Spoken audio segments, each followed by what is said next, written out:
Olá, sejam bem-vindos a mais um episódio de No Original. Eu sou Felipe Moura e nós estamos aqui para falar do contexto original de uma série de passagens bíblicas, principalmente mandamentos.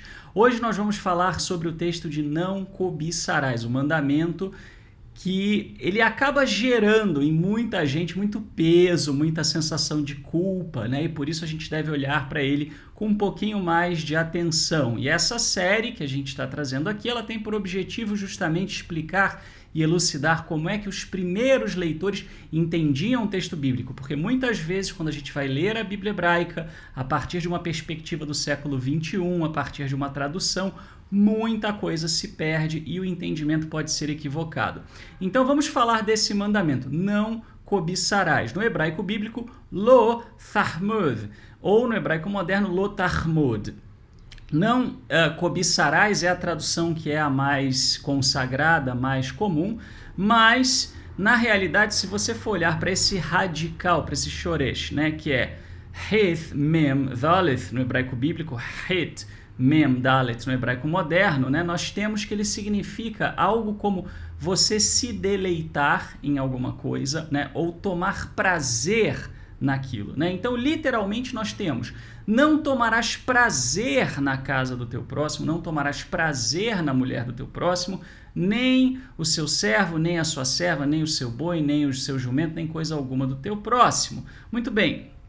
E é muito interessante a gente já estourar um pouco a bolinha da percepção equivocada de que isso se refere a um sentimento, a um desejo, né? Até porque mandamento, o termo hebraico original, mitzvah no hebraico bíblico, mitzvah no hebraico moderno, né, significa uma ordem que você tem que seguir, né? Algo que você tem que cumprir, como por exemplo no contexto militar, né? Um comando que é dado a você. Então é sempre alguma coisa que você controla, nunca é algo que você não controla. Ora, desejo você não controla. Você tem ou você não tem. Você não controla o fato de ter desejo. Então não faz sentido você sentir culpa por um sentimento. Sentimento você simplesmente sente e pronto. O que você faz com isso, aí sim a gente pode dizer que você controla, né? Mas o ato de sentir não configura uma transgressão desse mandamento. E é importante entender o seguinte: na verdade não existe uma palavra exata no português que traduza perfeitamente, né, a ideia desse radical, né, de hamad, né, no hebraico bíblico, né, hamad no hebraico moderno, né, que significa então deleitar-se ou tomar prazer. Tanto que você pode ver que a gente precisa de mais de uma palavra para tentar estabelecer essa ideia, né? E uma coisa muito importante é olhar para como esse termo ele aparece na Bíblia hebraica.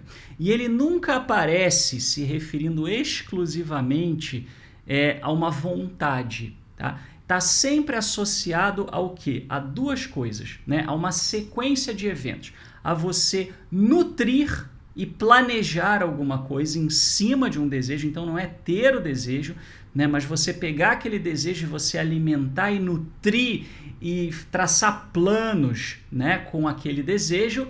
E, num segundo momento, você acabar tomando uma atitude em cima desse desejo, né? Então, por exemplo, a segunda parte, né, do versículo 25 de Deuteronômio 7, né, traz o seguinte: não cobices, aqui eu deixei o termo tal qual ele é traduzido normalmente, né, mas é o mesmo termo, tarmod, né, no hebraico bíblico, tarmod no hebraico moderno, a prata e o ouro que estão sobre essas imagens, e não fiques com isso para ti. Né, aqui nós temos uma ideia, meio que um paralelismo sinônimo, um recurso da estrutura literária semita que mostra o quê? Que mostra duas ideias, né, que elas são semelhantes, ou seja, o cobiçar o ouro e a prata e ficar com isso para si são ideias semelhantes. Então repare que não é simplesmente o sentir-se atraído, né? Ora, qual é a pessoa que vai sentir atração por ouro e prata num contexto e não vai por outros? Não existe, ou você sente ou você não sente, né? Agora, o que você faz com isso? Vai ficar com esse ouro e com essa prata ou não? Né? Então aqui o contexto, né, obviamente estava falando, né, dos despojos, né? E aí os israelitas iriam olhar para aquilo e falar: puxa, eu podia fazer muita coisa com esse ouro e com essa prata aqui, né, dessas imagens. Poxa, bem que eu podia não jogar isso aqui fora ou não fazer, né, qualquer outra coisa com isso aqui, eu podia ficar com isso aqui para mim, né? E começar a traçar planos, a nutrir aquela ideia, né? Aí entra a ideia justamente,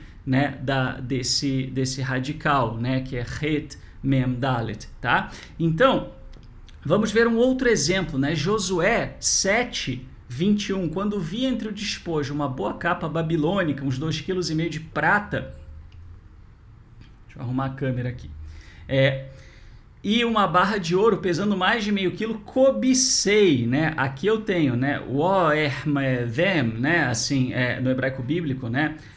Vaermdem, né? No hebraico moderno, essas coisas e peguei para mim, né? Então repara, né? Aqui ele está falando o quê? Que ele olhou e falou, nossa, isso aqui eu não tenho que jogar fora, pô, isso aqui é bom, isso aqui eu não tenho, né? Isso aqui eu quero para mim.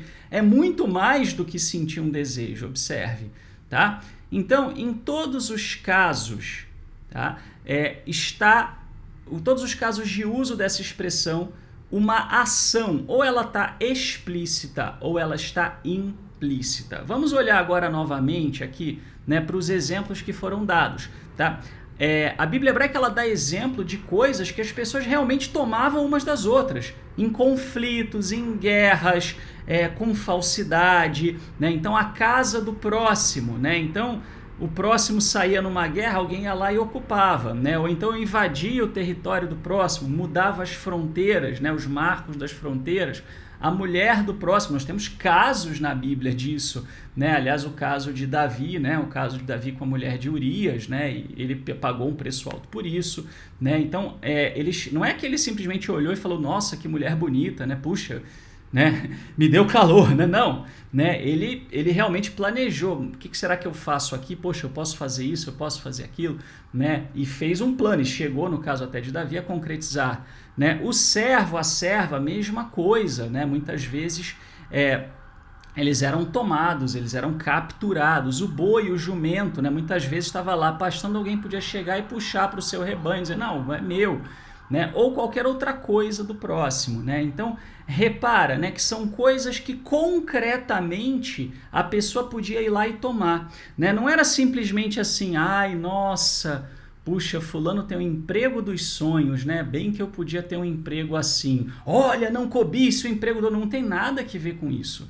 né? Eram coisas que verdadeiramente podiam acontecer. Era um primeiro passo, né? O cobiçar aqui é o primeiro passo para você tomar algo do outro, né? E muitas vezes as pessoas tomavam e elas não achavam que elas estavam roubando, né? Porque tomava, por exemplo, numa guerra, se sentia legitimado ali por fazer aquilo.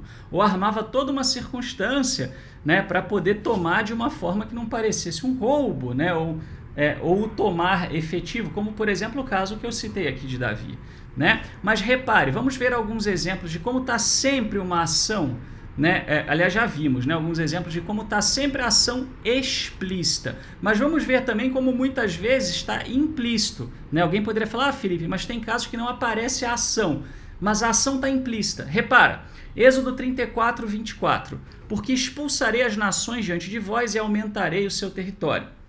Ninguém cobiçará, né? Aqui eu tenho, na verdade aqui é o vosso território, né? Tem um errinho aqui, né? Yarmod, a vossa terra, quando comparecerdes na presença do Eterno teu Senhor 3 vezes por ano. O que é isso aqui? Os israelitas, eles iriam, por exemplo, né, para uma festividade, uma solenidade bíblica, então o camarada saía da terra dele, da casa dele, ia lá, se despencava para Jerusalém, né? E ele poderia temer que naquele momento a terra dele fosse ser roubada, né? Então olha o que ele está falando, né? O Eterno está dizendo, ó, ninguém vai cobiçar a sua terra por você ir lá e fazer uma peregrinação, eu vou proteger. Isso aqui não é uma pessoa passar e falar, nossa, que terra bonita, que terra legal, né? Olha, aqui dá para colher coisa boa. Não era simplesmente desejo, né? Era a pessoa fazer plano, o fulano está indo lá numa festividade em Jerusalém, né? Então eu vou aqui planejar como é que eu vou fazer para poder pegar essa terra para mim enquanto ele estiver lá, né? Provérbios,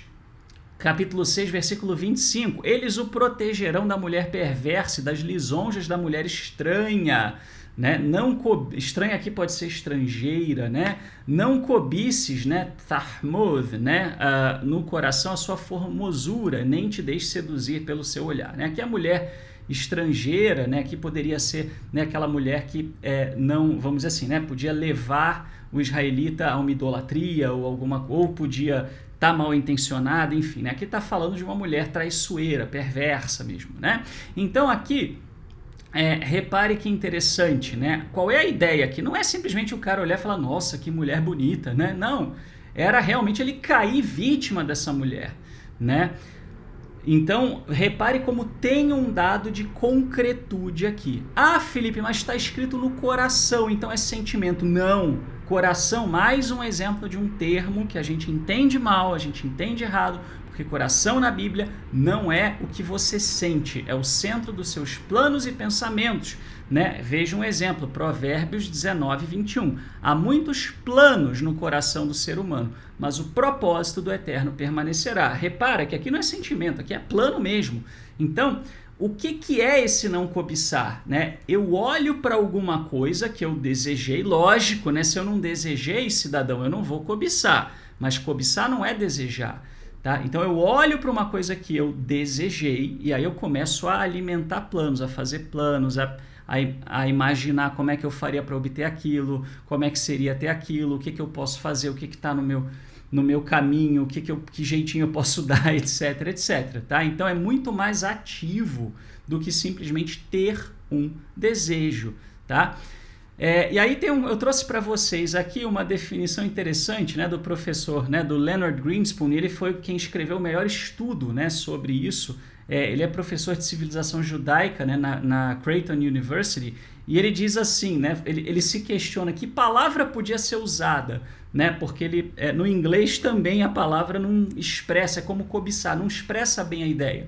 Ele fala, existe uma palavra que implica um desejo ativo com a probabilidade, mas não a necessidade de agir, né? Então, assim, quando eu falo em cobiçar, eu já estou um passo muito além do desejo, eu já estou planejando agir. Eu posso até não vir a concretizar a ação. Arrumando a câmera aqui. Eu posso até não vir a concretizar a ação, mas eu já estou planejando fazer. Percebe? Eu já estou nutrindo fazer, eu já estou no meu coração alimentando isso. É totalmente diferente de você se sentir, né?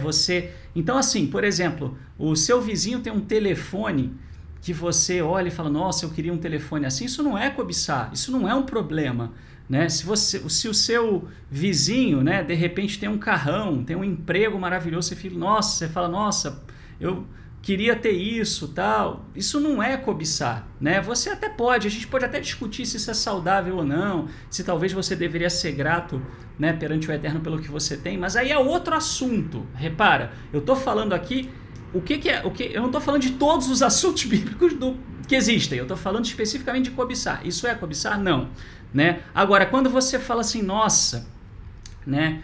Tava pensando aqui, esse vizinho ele dá sopa, né, com esse celular aí, né? Bem que eu podia trocar, pelo menos ele não vai nem perceber, né? É parecido, né? Ou então de repente né, tem uma vizinha, né? Assim, nossa, né? Puxa vida, eu acho que eu vou puxar um papo com essa mulher, né? Poxa, né? E se eu saísse com ela, então, aí já é realmente uma coisa que você alimentou ativamente, independente se você chegou a agir ou não, mas você já está um passo para, tá?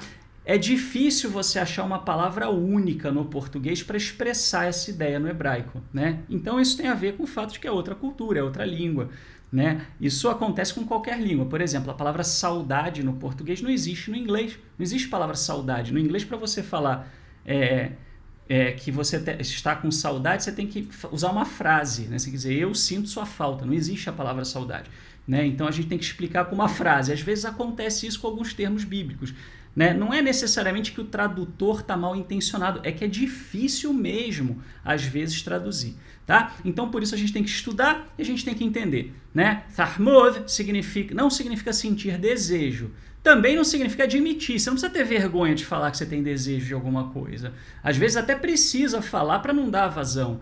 Dizer, não, eu realmente tenho desejo, tal, me senti atraído por isso, por aquilo, mas eu não vou botar em prática. Né? Agora, quando você alimenta isso, o desejo, o pensamento, ao ponto de você quase agir, de você já se pegar pensando na ação, em como você vai fazer, etc., aí já é, sim, um ato de cobiça. Tá? Então, assim, de novo, não se sinta mal por desejar, senão você vai se sentir um pecador terrível a tua vida inteira, porque você tem desejo o tempo todo. É normal, né? Então, você não controla o que você sente. Agora, o que você planeja, o que você alimenta ativamente, aí envolve uma escolha, uma decisão, um ato consciente. E isso, sim, pode ser uma transgressão. Ok? Espero que vocês tenham gostado, né? Aqui uma bibliografia, né? Eu utilizei aqui o Brown Driver Briggs, que é o principal dicionário que eu utilizo, né? Também estou colocando aqui para vocês, né, esse texto, né, do Leonard Greenspoon, né, Do Not Covet, is it a feeling or an action? Né? Exatamente isso, é um sentimento, é uma ação.